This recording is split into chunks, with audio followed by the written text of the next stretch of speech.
World. I'm Nicole. And I'm Bella, and this is the Grand Bruno Hall podcast. And today we have our second guest, Alexis.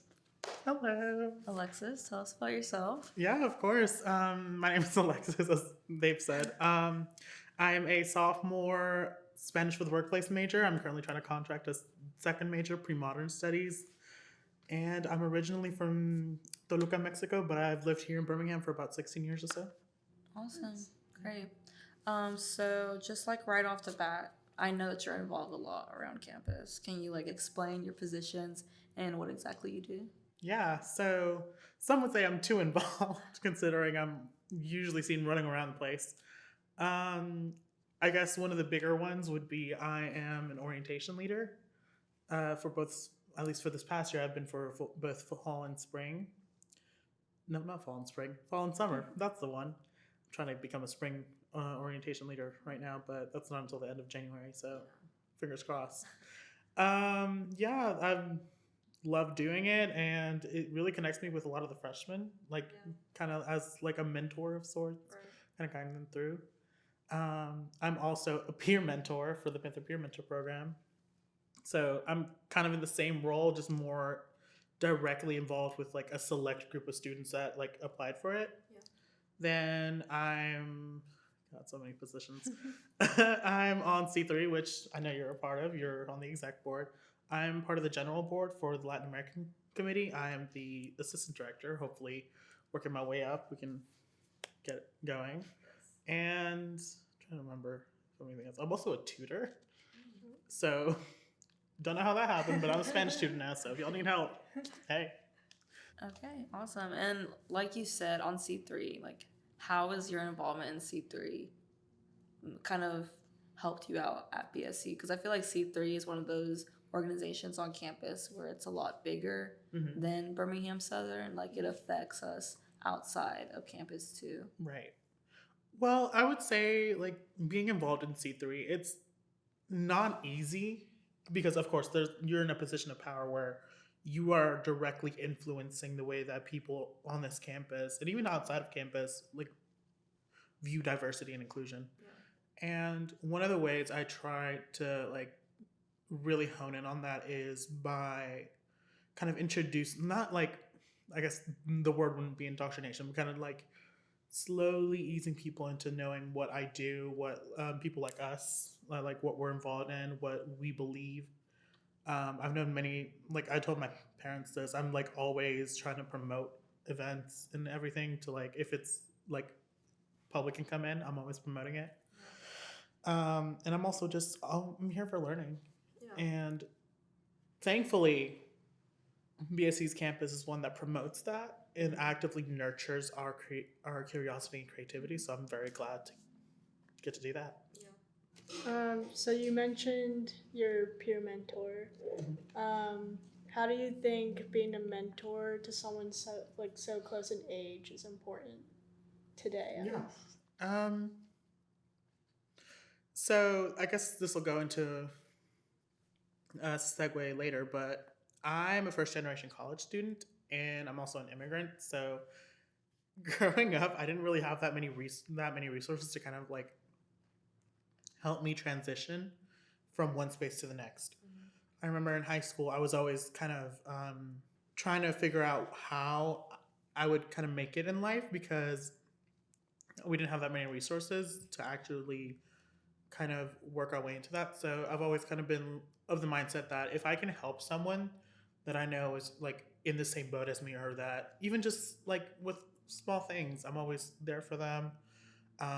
It also helps build connections because a lot of these students, they come from areas where maybe they didn't make many friends, or maybe they're scared because this is their first time away from home and for an extended period of time.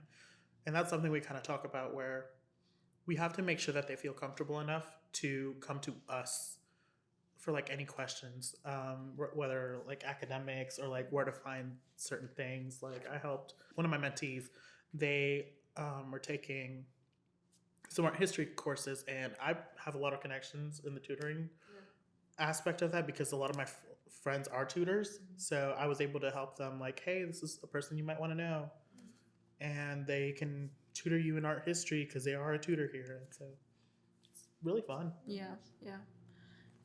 So I know you just mentioned you're a first generation college student, but how was that transition for you between high school to college since this is like a private institution and a PWI?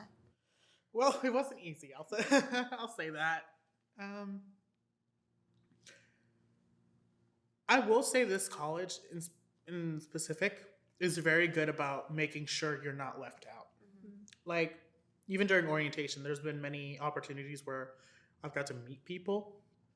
And I come from a background where I'm pretty, well, crossing my fingers, I'm pretty well liked. Yeah. There have been instances, but that's neither here nor there. And I'm usually very excited to meet new people. So just even making friends was one of those things that I kind of gravitated towards. And then, like, being a first generation immigrant, that's hard in itself because, well, for one, I'm on DACA, so I couldn't really apply to any public institutions at the time because my application had not been sent in and all that. I had to apply to private institutions only, and I guess BSC is just the place to be. Yeah. But I will say there are certain things, like no place is perfect. Yeah. I will say there are moments where I'm like, I don't know what I'm doing. I don't know how to navigate this, and yet like the staff here, they're really helpful. They've like helped me with so many things, and just even like my friends. So I will say having a good support system does help in that. Yeah.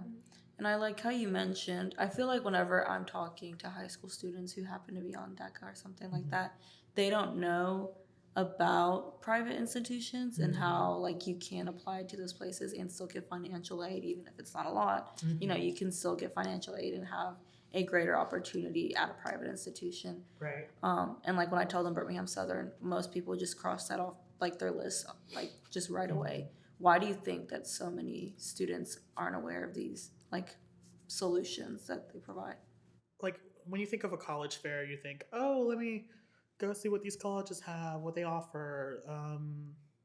You're never really told like the ins and outs. Like you're never really told of like the very like specific niche things that take into like you have to take into consideration when you're applying. Because when I was applying to different colleges through Common App, I don't have to do that anymore. I had to check and make sure, can I fill this out? If it's asking me, if it's requiring me to fill this out, can I fill this out and still kind of like be sure that I have some chance of getting in? Like I'm sure most of us know was a senior COVID year, so we kind of had to also work around that where it was like we don't know what's going to happen. We don't know what like how acceptance rates are going to change because of this. And then sometimes our counselors, they mean well, but they cater towards an audience that they don't have to worry about this stuff. Like I remember my counselor, she was talking about us about like, hey, college applications are due, make sure like you send them in. And I was just in her office crying because I was like, I don't know what I'm doing. Because sadly my parents weren't able to help me. Yeah. I had to like figure it out all on my own, and like it's kind of no one really prepares you for that, and it's something you kind of have to just wing it. So that's why it doesn't really get talked about a lot, because even though there are many of us, it's still a smaller number compared to the majority of the students on campuses where they don't have to worry about that type of stuff. So going back to your major, yes. What sort of like inspired you to choose that major? So y'all gonna laugh at this. Originally, I wasn't a Spanish major. I wasn't even gonna consider going into that field. I was originally a psychology major, and I think it was during summer orientation. We're here for like a day just to kind of tour around, do like basic stuff. Funnily enough, my parents came, and I had asked one of my summer orientation leaders if there were like people to help translate for them, because I knew we were going to be separated. Yeah. And so I want to say they were trying to find someone who could do it on such short notice. And luckily, our Spanish professor, Domshakova, was there, and she was able to help fill in for them. And she kind of talked to my parents about that, like all college stuff. And then we had a conversation, and kind of she pushed me to I was like, I'm only taking 3 classes. I don't know if that's a good number. She was like, you can take an extra one if you'd like. I know I'm teaching this class in Spanish, and maybe you'd be interested. And I was like, you know what? Sounds interesting. I mean, can't hurt to try. Yeah. It's like I can always withdraw out of that class if I need to, because I'm really only supposed to be taking 3. Mm-hmm. So first, I don't remember what the first day was like, but I remember going to class and actually enjoying like the teachings. Yeah. And kind of as I progressed, and like I kind of found my niche, so to speak. And I was still taking a psychology class, and I didn't hate it. I thought it was interesting, but it wasn't necessarily where I saw myself going. Yeah. And I think that class, I really liked that class too, because it was just a very comforting environment. Since all of us were like Hispanic or Latino, it was nice to be able to come into class and like have a sense of some familiar faces and like familiar environments, especially since it is a PWI and there like already isn't that many Hispanic people on campus. Yeah, I remember that's how I met 2 of my best friends. You know them, Natalie and Stacy.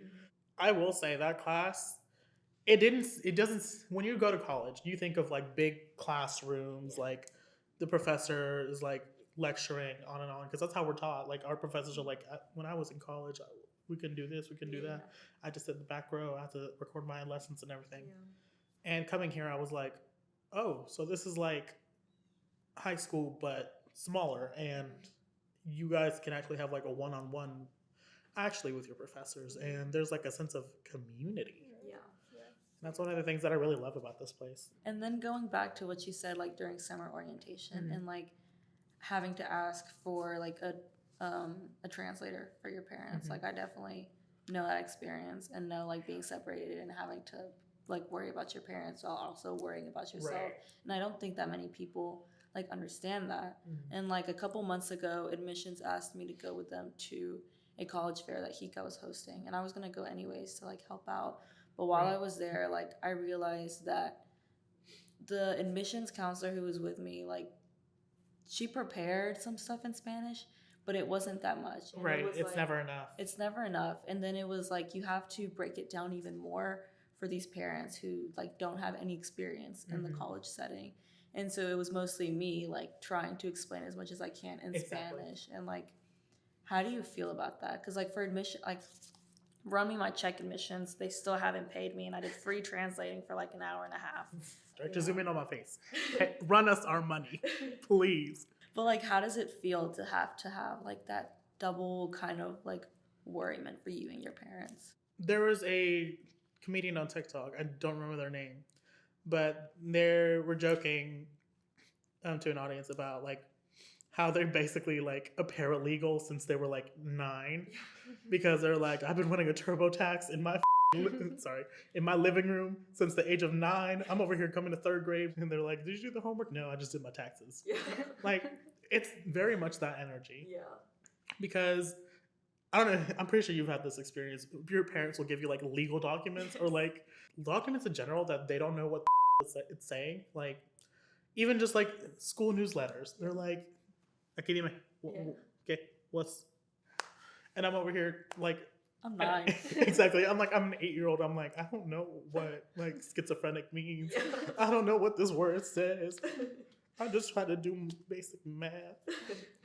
And so it's like, it's accurate because that's how we feel. We're over here trying to explain to our parents at such a young age what the school newsletter is saying, what the superintendent sent out, like all these emails. Like I find my parent, like through the years, I've kind of come to accept that it's never going to change, because as much as we hope that they can learn a language, it's hard. It's hard. Like, trust me, I took French, 8 years of my life, don't remember a lot of things. Yeah. So it's really hard, especially because when it comes to stuff like legal documents, they're seeing it for the first time, we're seeing it for the first time. And it's really kind of, you have to make sure that everything that's on that paper is the truth. And you can't like it's kind of like with taxes. You can't really say something wrong or else the IRS will get you. Yeah. And so you're like an 8-year-old worrying about, oh God, do we put the right amount? Because you don't know what's going on. And that's sadly a truth of many like Latina students, because most of them are figuring this out on their own. A lot of their parents, like my parents, they didn't end up finishing high school back in Mexico. Sadly, I wish they could have, but financially, their families were not able to provide that. So it's one of those things where, as much as I hate that I have to worry, I understand why. So it just comes down to the way like system is kind of broken.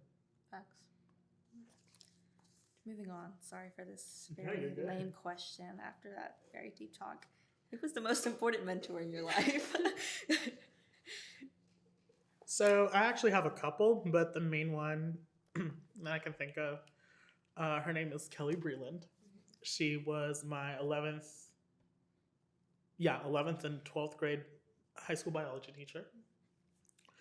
And you know when they say that like teachers don't just teach in the classroom? She was very much of that mentality. She was very nurturing to really all of her students. Like even if you weren't in her class, you could go in and sit down. She had this little chicken rug on the floor next to her desk. And so the running joke was that if someone was having like needed just a moment, they'd just go sit on the chicken rug and be like, so how's your day? Yeah, no, she was really one of the only people that I could go to for a lot of my problems, because she would actually sit there and listen to what you had to say. She was one of the people that, and I mean, they all did, because we were a pretty small high school. So you could like, everyone knew everyone. So she was very much like an older sister. Yeah. There, we'll use that one. Right. Sorry, Kelly. No, she was very much an older sister, and she was one of the people that I could talk to, that I knew she wouldn't judge me, because she was like, I have no reason to judge you, because I can say that, like, and that's kind of my mentality too, is like, I can say I've done some stuff that I'm not proud of. So if anything, I'm not the one that should be judging you. Like, there's no reason for me to do that. Yeah. Like, I know that stuff happens. I know that, like, you're a teenager, you shouldn't have to deal with all this crazy stuff, and like everything that's happened to you, like, it's not fair. Sadly, that's life. However, I'm here to listen for you and advocate for you. Yeah. And she was one of the people that I sent her after graduation. I sent her like a long paragraph. Yeah. And I was like, thank you so much. You really, like, in tears. Yeah. And she was like, please, I don't want to cry today. Don't send me this shit. What is your proudest accomplishment? I know that you're very accomplished at BSC and outside of BSC. Stop. But tell us about like one of those proudest moments that you've had. Yeah. Oof. She said, I got a lot. No, not even that. She's like, can I actually remember what I did yesterday? No, I have very ADHD. I can't remember shit. I want to say it's honestly just graduating high school. Because it was, like, when I tell you, I was in the trenches, fighting for my life every single day. Yeah. It's like, I was always one of those kids where, like, I did pretty well in school. And then it was the undiagnosed mental illness that got me. All right. And then when it got diagnosed, it was like, it didn't get any better because the stressors were still in my life. So, like, and then COVID. Oh.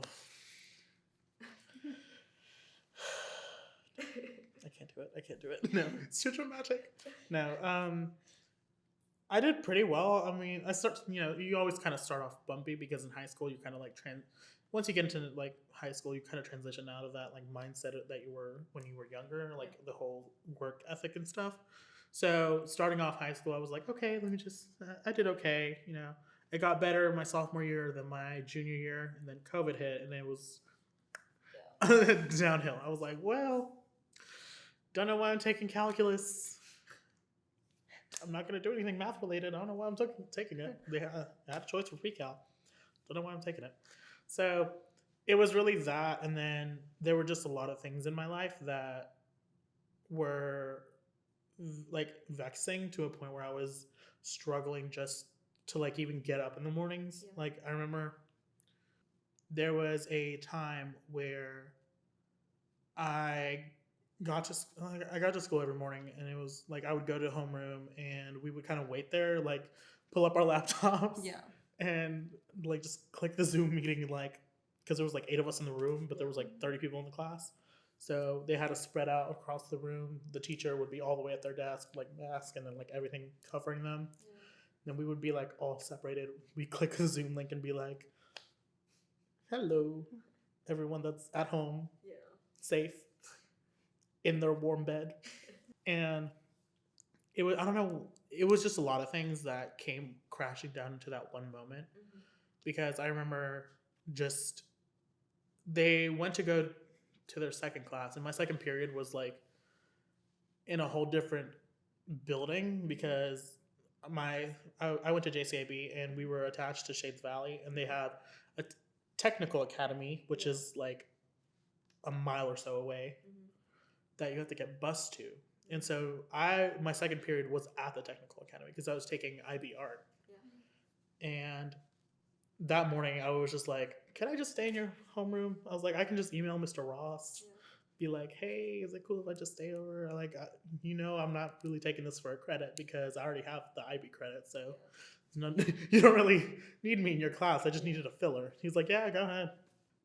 And we just kind of, me and my homeroom teacher, which was Ms. Breland, my hero, we were just kind of talking, and it kind of came, when you talk to someone and you don't mean to let anything like slip out that you don't want to be known, but somehow like your defenses are down to the point where it just kind of, you just kind of spill it all out, and it's like, well, they're going to commit me to a psych ward now. So let me just go ahead and say I didn't do nothing.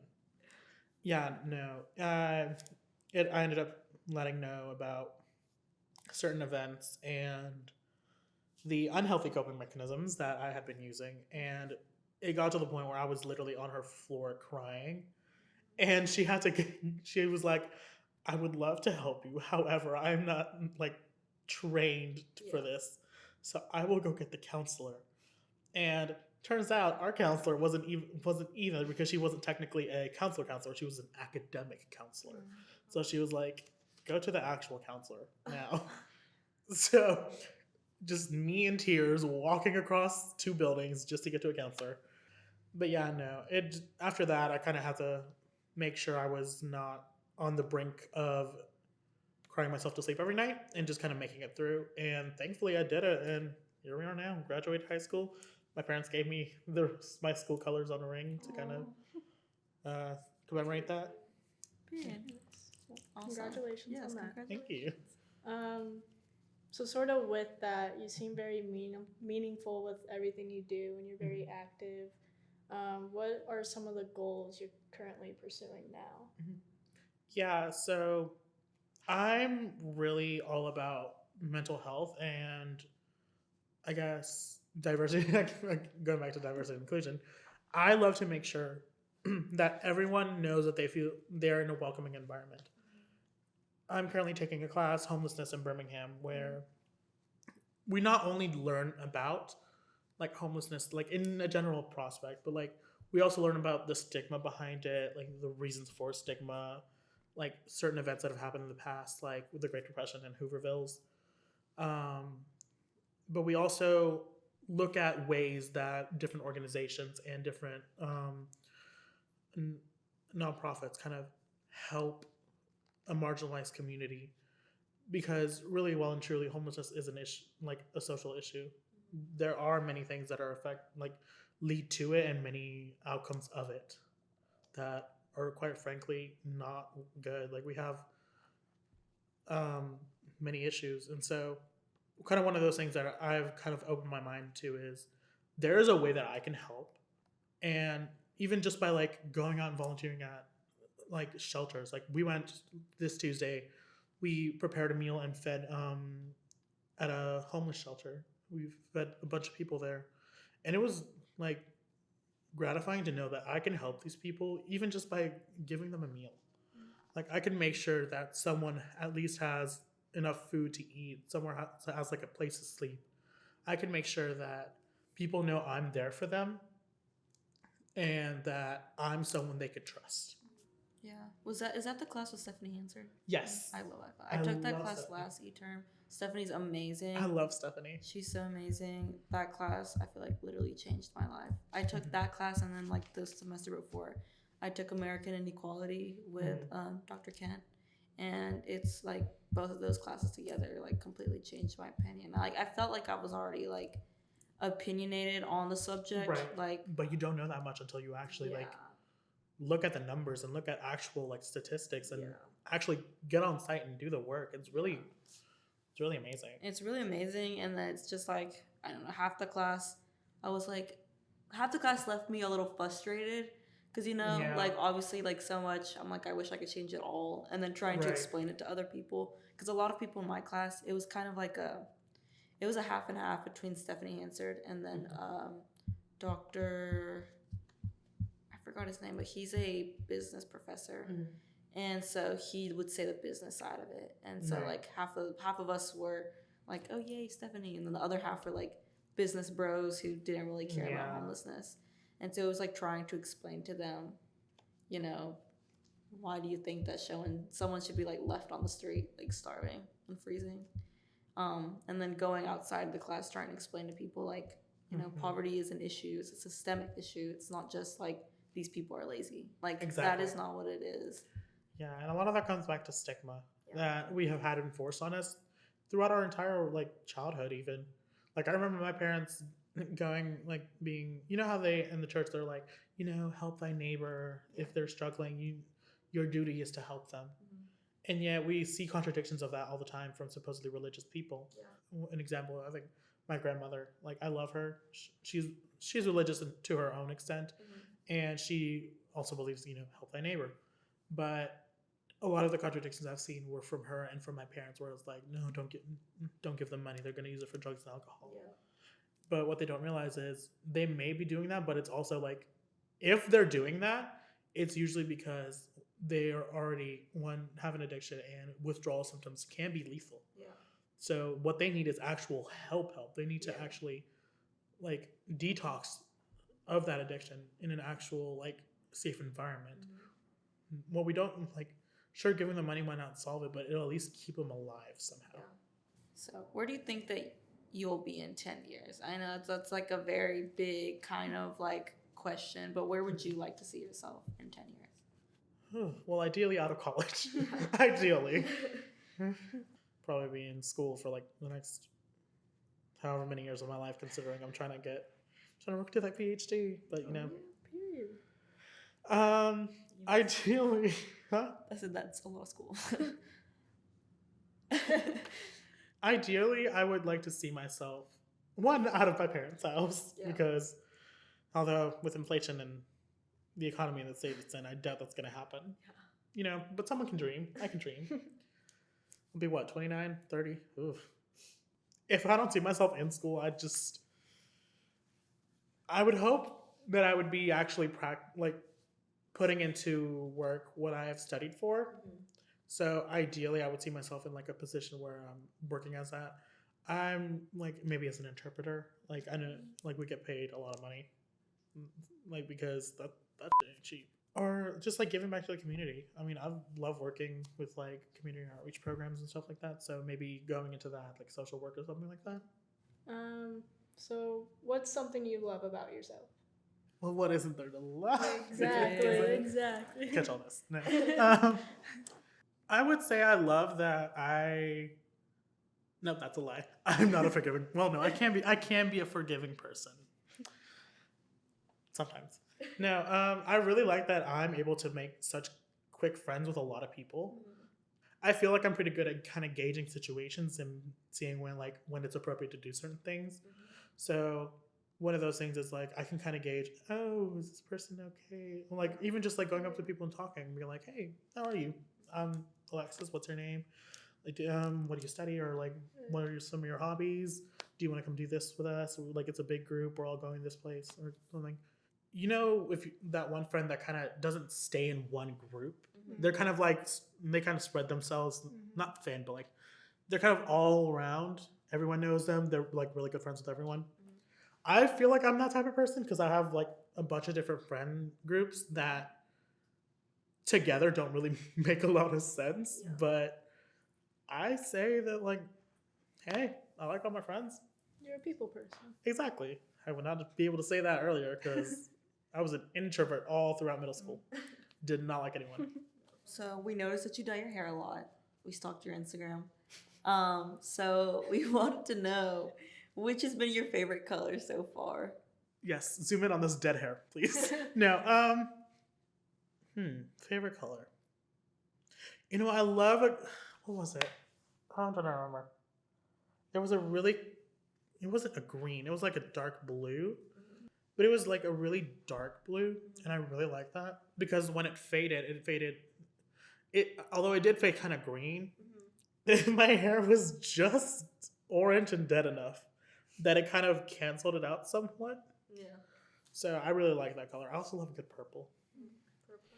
Yeah. I've only done, what color? I think I've done them all, honestly. Which says a lot about the state of my mental health. However, lately I love a good red. Last year, one of my friends would bleach their hair and they were like, hey, can you come help me dye my hair? And I was like, okay. So we were at the sink. Like, it was so chaotic because I was literally just like, we didn't have gloves at all. So we were literally just doing it with our bare hands and we were like, let's try not to get the dye on our hands while I'm literally dyeing your hair like blood red. Yeah. And I had recently bleached like front pieces. So I was like, you know what? Right. Let me just. So, obviously, like I think that all of us have come to BSC for a certain reason. We all have like our own decisions, our own choices, and our own story for picking BSC. And I know we got into that a little bit today, but what do you think is something that since being here is something that you gained at BSC that you genuinely don't think that you could have found anywhere else? Yeah. I think a good support system, I will say that. Because when I think about it, if I were to go to, like, I guess now I could technically transfer over to a public university or college and, like, one, I have to pay less, but a drawback would be, like, I would kind of lose that support system. Because I look at places like UAB and I listen to my friends that go to places like UAB and they're like, yeah, I have like a friend or I have a couple of friends, but we barely hang out at all. Like we're barely in each other's radar because we're either like all around the city, just like doing our thing. It's one of the things I was kind of like wary of when like applying to colleges because I'm thinking, well, will I be able to get around and actually meet people? Will I be able to actually form connections? And thankfully, that's been the case here at BSC. Like as I've said, I've met many people that I genuinely adore. And again, the staff, like they're some of the most helpful people. Like even just like the professors, they're willing to listen like and help you out when stuff doesn't go right or if like something happens, they're always there to like help you navigate it. And that's kind of something that I really love. And I don't think I would have gone at someplace like UAB or even just like a bigger college. Yeah. Sort of with that, what are some long-term skills you think you've learned from BSC so far? I will say time management. That's something I kind of struggled with in high school. And you would think having less classes than high school would really be like helpful to that. Yeah. But then when you actually get into it, and like, they always say don't take an 8 a.m. Yeah. because you'll regret it. They were right.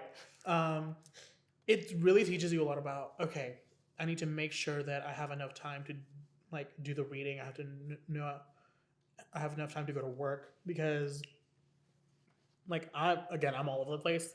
So I kind of have in my mind, I have to kind of plan ahead. I'm like, okay, I know this day I can go do this, this, and this. Yeah. I know I have to go drop my sister off in the mornings at school. I know this day I can't do that because I have to go directly somewhere and I have to be someplace early, so I have to go ahead and tell like my parents like, hey, I need you to drop her off. I can't do it tonight. Or if I have to go pick her up, I'm like, okay, I pick her up, drop her off. I have to come back here for work. I can do this, this, and this at work. Then I can go home. I can go to sleep and not worry about it. And that's one of the beauties that I like blossoming into adulthood. I'm like, I'm kind of learning. I'm not perfect at it. I don't think I ever will be, but just that ability to kind of say, okay, I know I have to do X, Y, and Z. I know I have this much time allotted to actually do it in, like, realistically. Mm-hmm. If need be, I can put one off for some other time that I have free time. So I want to at least know that I can get a couple things done. If I can get a couple things done, then I know I'm not like falling behind. And that's like, honestly, something that not a lot of people tell you about, like, about growing into adulthood. You have to kind of manage your time wisely. I mean, they do tell you that, but it's kind of like you have to make sure you know how to manage your time wisely. Yeah. So I guess kind of like with that, with time management or just like skills that you've learned at BSC, what do you wish is something that you would have known before coming here or starting college? I mean, there's a lot of things that I could say considering my background. I feel like, well, for one, taxes, because this is the first year I have to actually put out my taxes, so I'm like, I don't know what I'm doing. Yeah. Thankfully, I feel like there's a couple people here that know, like, can help guide me through that. Yeah. I feel like one of those things that we should really tell, like, prospective students is that they won't get it right the first time. Yeah. I know we're always told by, like, our high school teachers are like, oh, this won't fly in college, or, like, when I was in college, I had to do this, this, and this, and, like, I couldn't do this because it was, like, bad or something. Or I had to make good grades because otherwise I would have been kicked out. And, like, while there is some merit to, like, you have to do well, they don't really talk about it's okay to, like, fail as long as you show that you're putting in the work. Because that's one of the things that, like, I've noticed with, like, tutoring is that it's not that they are good and just want to breeze through. They're like, these people actually need help. They want to make sure that they're proving to their professor that, hey, I know in class I may not look like it, but I'm actually putting in the effort to do it, you know? And even, like, going to our office hours, like, I think Dom has told us about this. She was like, you may not be good at pronouncing, like, Spanish words, but as long as, like, I know that you're trying, like, I know that you're, like, even just going to her office hours and being like, hey, I didn't do so well on this paper. I want to know if there's any way I can, like, correct it and, like, revise it and just turn it back in, or if there's, like, anything I can do to up my grade and, like, show you that I'm actually interested in learning. Sure, I may not do well on this test, and, like, that's one of the things I struggle with. I'm not a good test taker either.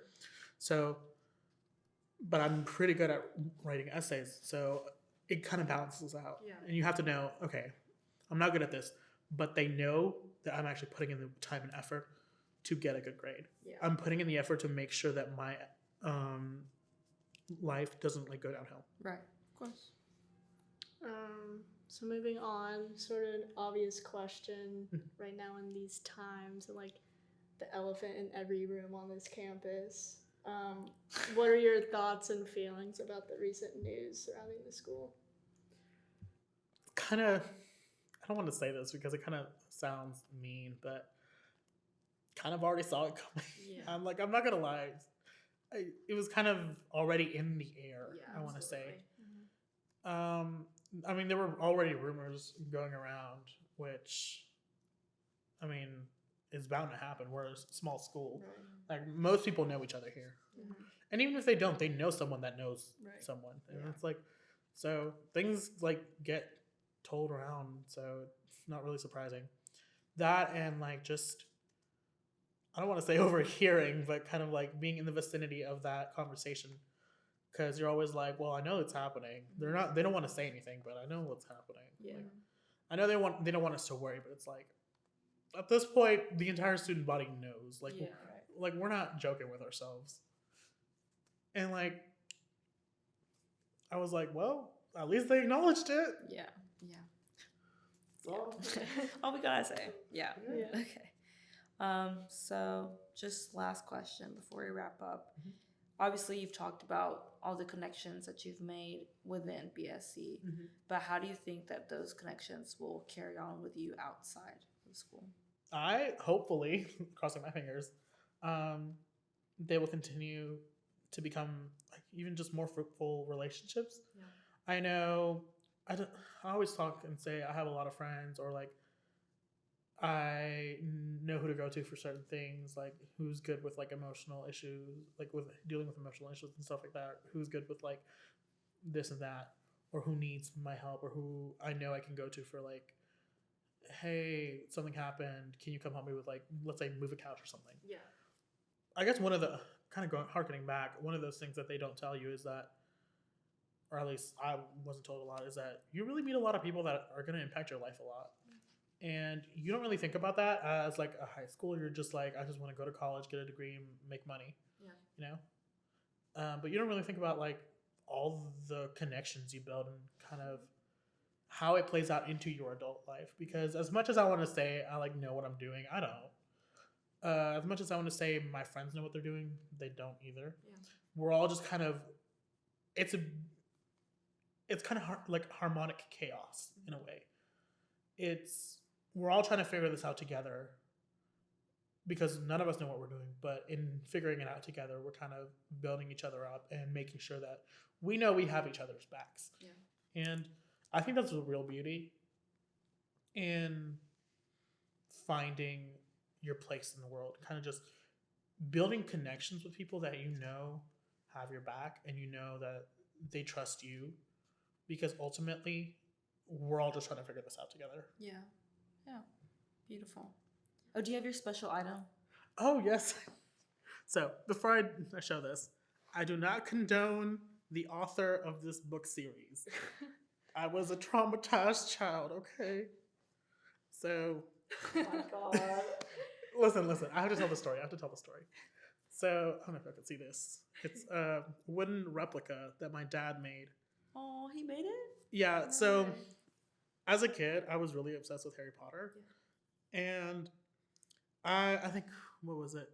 For one of my birthdays, my dad was like, hey, what do you want for your birthday? And I was like, I think they had just come out with these. It was like a Harry Potter, like the Harry Potter wands that lit up at the end. Yeah. And I was like, I want a Harry Potter wand. He was like, okay, I'll make you one. Yeah. And so I was like, wait, what? He was like, yeah, I'll make you one. And so I just remember him, like, in the house that we used to live back when he made this, we had the like back door open and we were sitting on like our backyard. He had like one of those, I don't know what they're called, like construction buckets, you know Yeah. the ones you see.